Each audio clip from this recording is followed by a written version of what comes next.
मंजरी देवी nursing college परिसर में खाद्य मेला।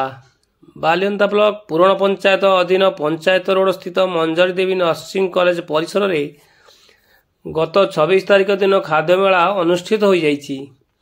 एही प्रदर्शनी रे पारंपरिक विभिन्न प्रकार पिठा मिठा ठारू आरंभ करी नानादी पुष्टिकर खाद्य प्रदर्शित होइतिला।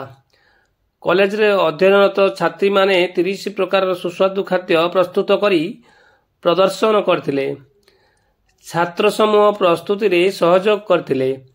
एही अवसर में ओडिशा प्रशासनिक अधिकारी आकाश रंजन साहू, कॉलेजर प्रतिष्ठाता तथा संपादक शरद चंद्र विश्वाल, उपाध्यक्षा ज्योत्सना दास, सहसंपादक Jajesh Kumar Biswal, professor Ipsita Sahu, professor Barsharani Bej, professor Jayashree Jena, अध्यापिका सौम्या सुलग्ना पट्टनायक, मुख्य कोषाध्यक्ष श्रद्धांजलि षडंगी प्रमुख सम्मानित अतिथि भाव जोगदे छात्र छात्री मानक प्रशंसा करथिले। समस्त शिक्षक कर्मचारी, बीएससी तृतीय चतुर्थ वर्ष छात्र छात्री एवं बहु अभिभावक कार्यक्रम में सामिल थिले।